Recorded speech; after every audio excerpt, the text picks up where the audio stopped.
Well, what is it about movies? I love movies. Who really likes movies? Do you like movies? Okay, very good. What is it about movies that really speak to us? What do you got to think? You got to process. Why do I like this movie so much? Have you ever thought about that? You walked out of a movie and you just felt a certain way. You felt either empowered, or you felt like energized, or you felt good. And some movies you walk out and you say, whoa, what in the world did I just experience?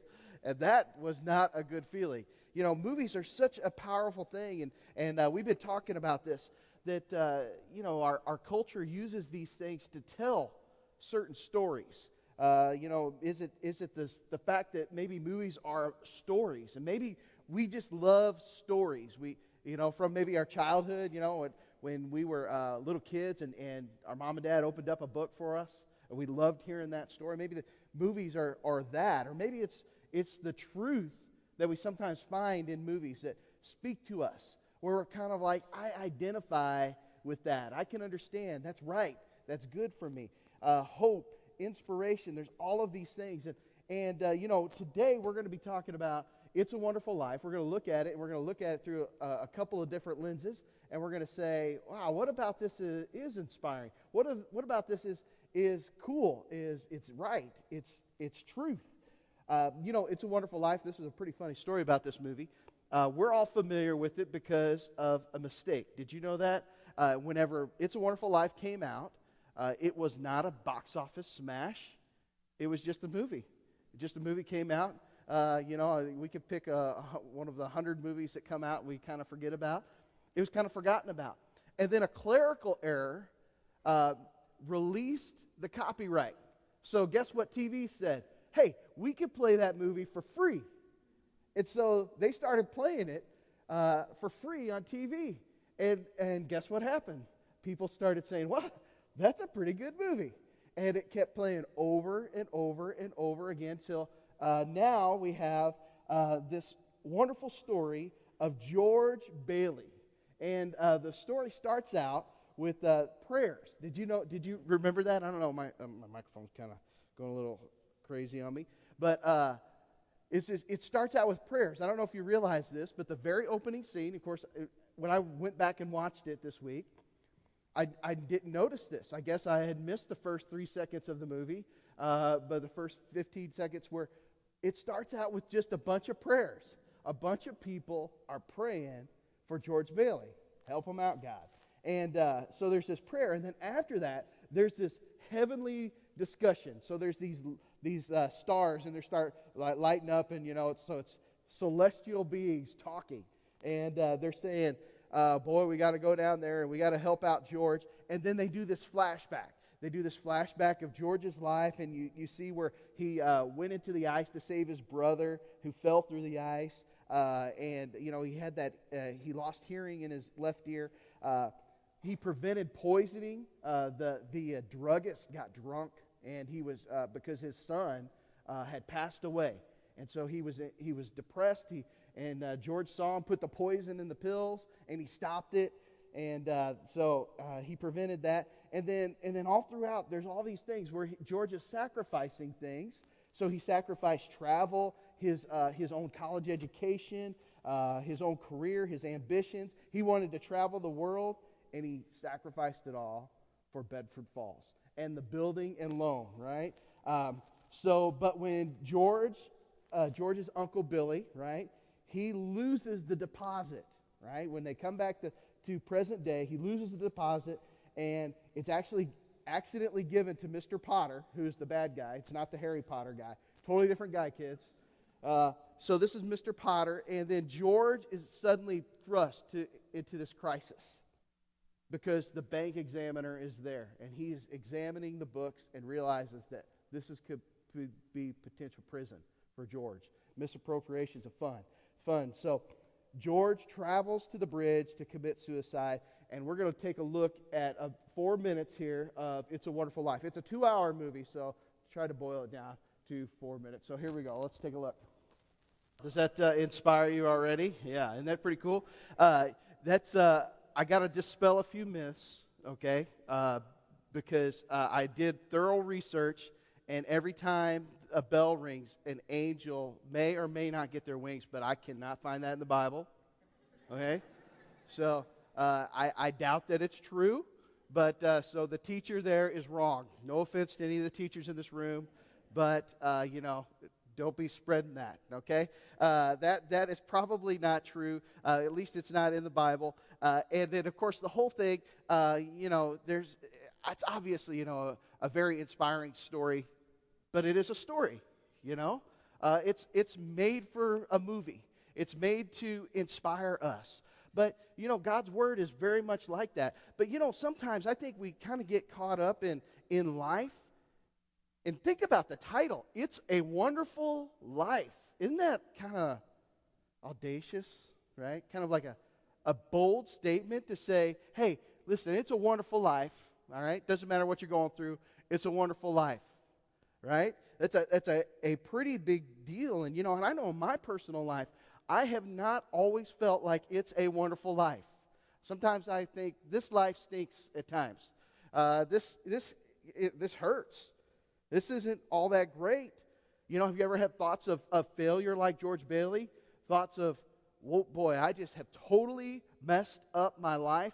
And there's a part of it where he goes to Mr. Potter and Mr. Potter says, hey, you're worth more dead than you are alive because you have a life insurance policy. And George has to process that fear and those voices telling him that I am a complete failure and it would be better if I just died. Wow. I mean, I can relate to these things. And I think a lot of things in life aren't always wonderful. What does the Bible say about life in general? So let's take a look at that. If we look at, in fact, if you have your Bible, if you have the Bible app on your phone, you could click on live and you can find CrossHaven Church. Search for a live event, click on CrossHaven, and all of those Bible verses are going to be there. You can check that out all throughout the week. It's going to be up, so you can check that out. John 10:10. It says, the thief's purpose is to steal and kill and destroy. My purpose is to give them a rich and satisfying life. Now that seems pretty straightforward and cut and dry. It's pretty simple. The devil, okay, the thief is another word for that, is coming to steal and destroy you. He wants to destroy you. There's people in this world that want to destroy you, kill you. But Jesus' purpose is to give you a rich and satisfying life. Now that's a pretty bold statement. And I think It's a Wonderful Life, the movie, is kind of looking at that and saying, I don't know if they had any motivation. Obviously, there's some religious type of themes in the movie. But, we have to look at this and say, well, what is the truth behind this? And so what I wanted to do is I wanted to take It's a Wonderful Life, and I wanted to say, hey, here's some principles we could find in the Bible that are actually true, that we can say as Christians, wow, that's maybe why I identify with that movie. So here's a few things. It's a Wonderful Life. 3 themes found in the Bible we have, and the first one is sacrifice. John 15:13 says this, there is no greater love than to lay down one's life for one's friend. The theme of sacrifice. The theme that George Bailey would take a part of his life and give it up for something else. A greater cause. Something that is more meaningful. So as he would give up his honeymoon money because the market crashed, he would give up going to college so that the building and loan could stay afloat. Yeah, that's what we see. We see this sacrifice and one person laying down their life for their friends. And then 1 John 3:16 is the ultimate in sacrifice. When we look at 1 John 3:16, it says this, we know what real love is because Jesus gave up his life for us, so we ought to give up our lives for our brothers and sisters. It's the same theme. It's the same theme of giving up our lives for the enrichment, for the betterment of somebody else. It's a sacrifice. And in fact, the Bible talks about, in fact, our key verse today is Romans 12, 1 and 2. And so I'd like for you to look at that. And it says this. It says, "And so, dear brothers and sisters, I plead with you to give your bodies to God because of all He has done for you. Let them be a living and holy sacrifice." There's that word. And he says, I plead with you to give up your bodies. Well, let's look at this word sacrifice. So what is a sacrifice? A sacrifice is actually something that is killed for some reason, right? We could think of human sacrifices, right? In the ancient days. We could think of animal sacrifices that took place in the Old Testament.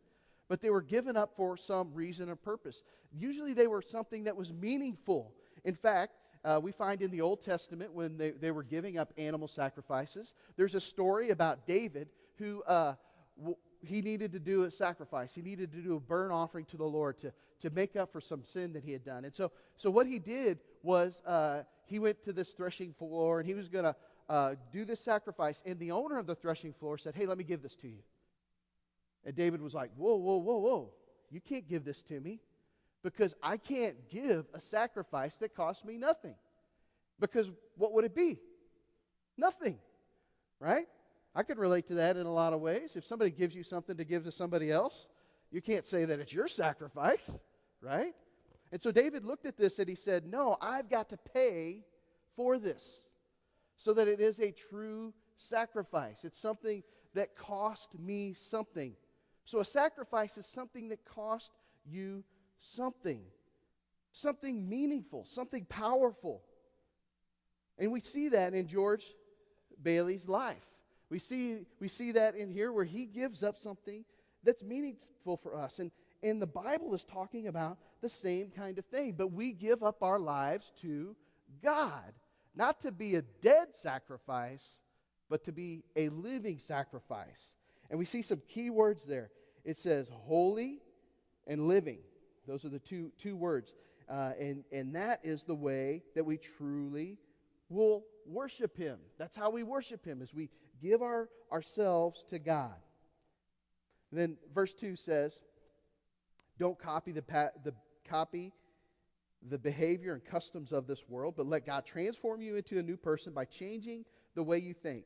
Then you will learn to know God's will for you, which is good, pleasing, and perfect. We're going to come back to that in just a little bit. But what does a sacrifice require? It requires time. It requires money. It may require all of those things. Opportunities that you may have. It may require that. You know, when we say we make sacrifices for our kids, we can understand what that might mean. That means that we may want to do something, but we're not going to do that because we're going to sacrifice that for something better for our kids. And Jesus, of course, gave the ultimate sacrifice of His life so that we could be received into God's kingdom. And so we'll talk about that in just a little bit more as well. But remember the key there, that a sacrifice that costs nothing isn't a sacrifice, right? So what else do we see? We see George Bailey, his life is generous, right? He has a life of generosity. And, you know, I can't ever quite get past that sometimes. You know, we see this. There's a scene that I didn't show you, but you can see a picture of the scene here, where there's a sign there. See there? George is looking for inspiration. And I don't know if you've ever noticed what that placard says there, but I'm going to let you know. On the next screen it says, all you can take with you is that which you've given away. It's kind of an interesting thing. Now I'm not going to debate the quality or the qualify of that statement. You can have your own opinion about that. That's totally all right. But what I want to highlight is what the Bible talks about as far as being generous. You know, when we're generous with our lives, that brings us meaning. You get that? When we are generous with our lives, that brings us meaning and purpose. I am so proud of you guys. So proud. I mean, I had pictures, but the pictures, I couldn't even show you the pictures. I took pictures of what happened yesterday at the Haven.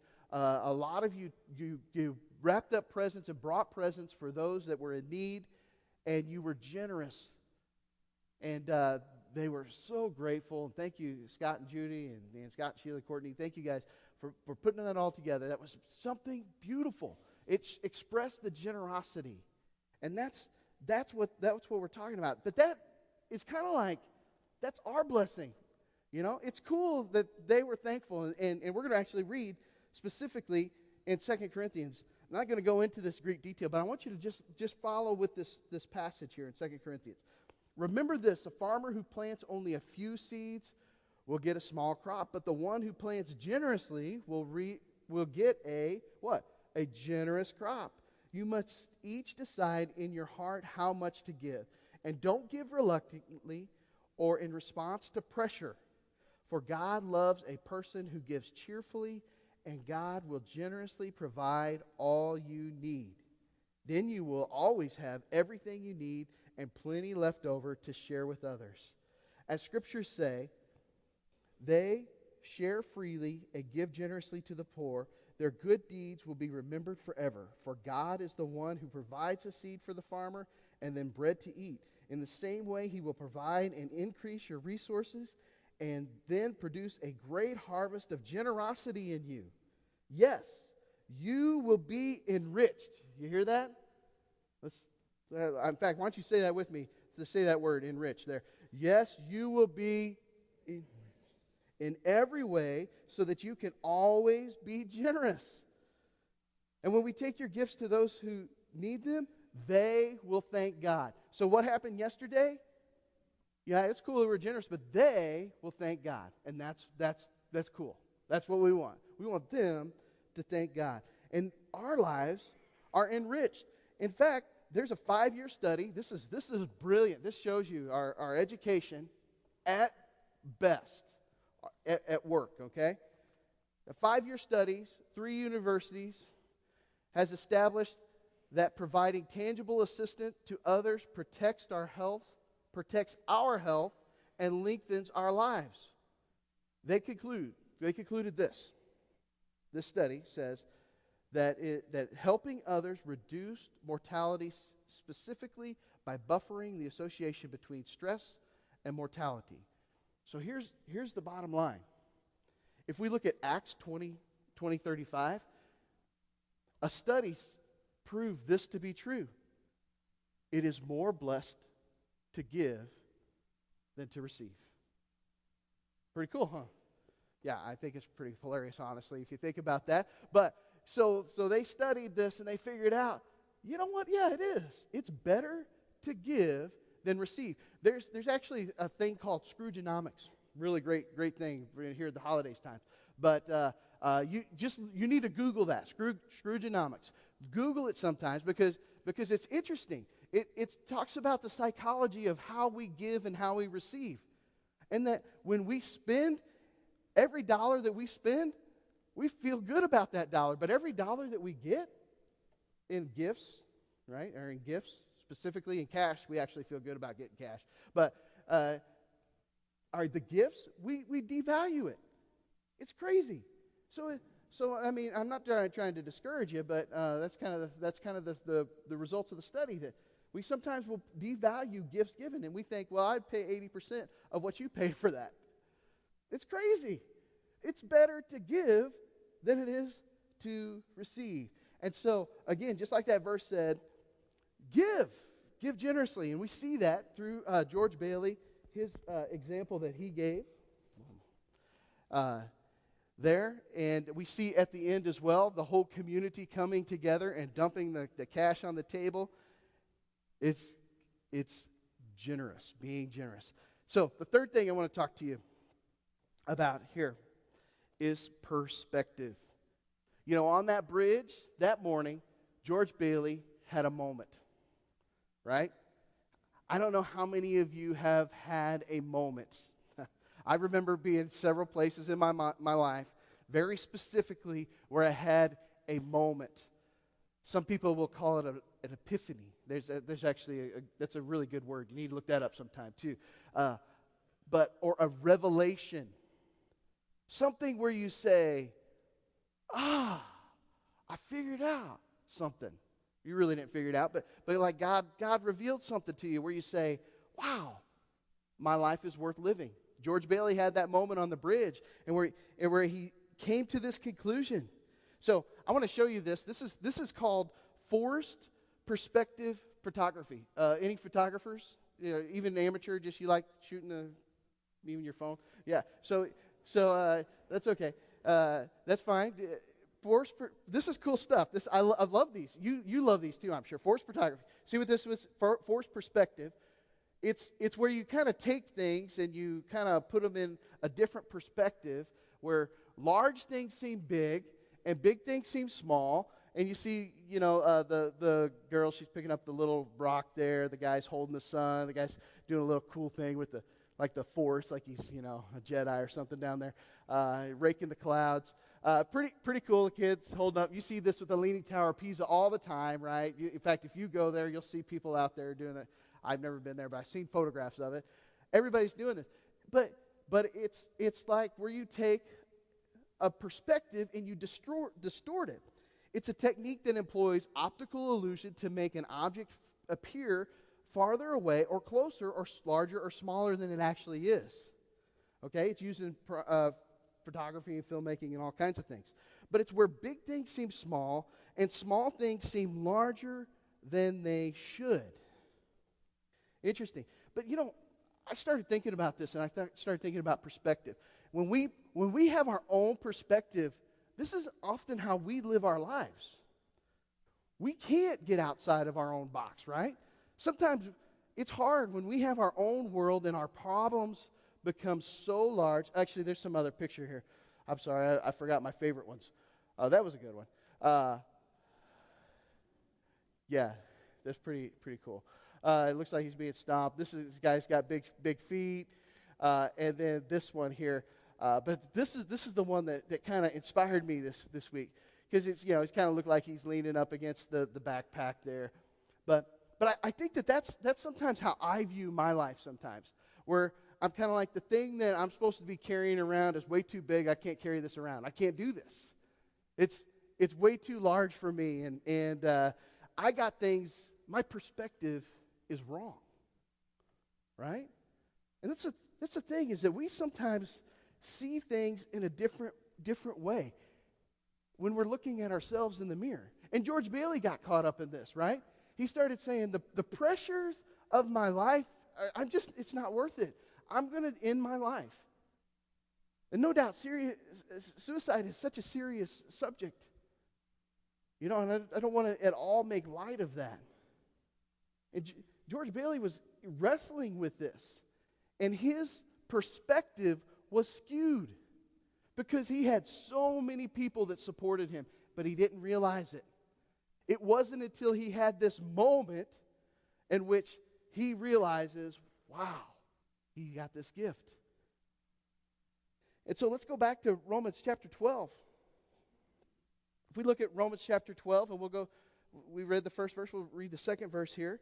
And it says, don't copy the behaviors and customs of this world, but let God transform you into a new person by changing the way you think. Then you will learn to know God's will for you, which is good and pleasing and perfect.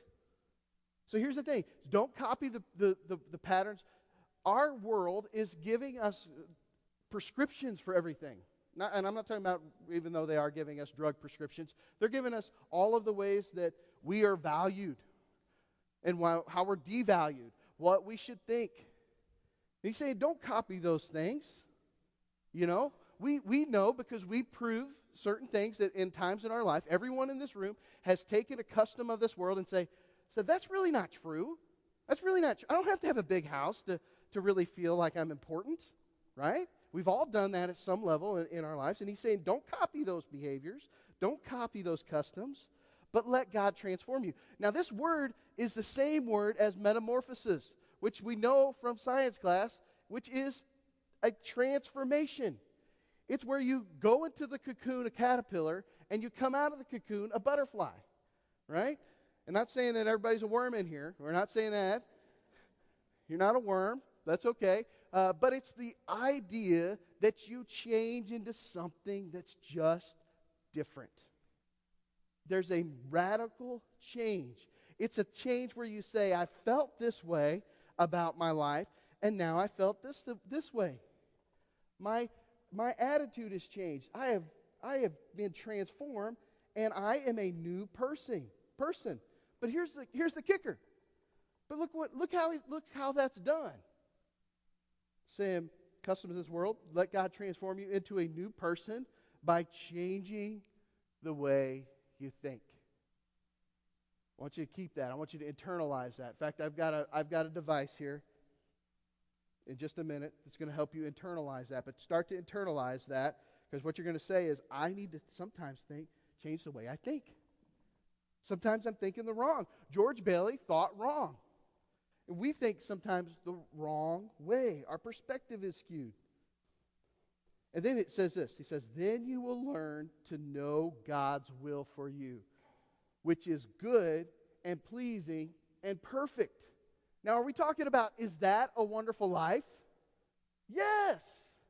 I know sometimes we can get a little messed up. We can get a little messed up. Trust me, I'm a pastor. I understand whenever you go through God's will and you start processing it, you think, oh man, I don't want to go to Africa.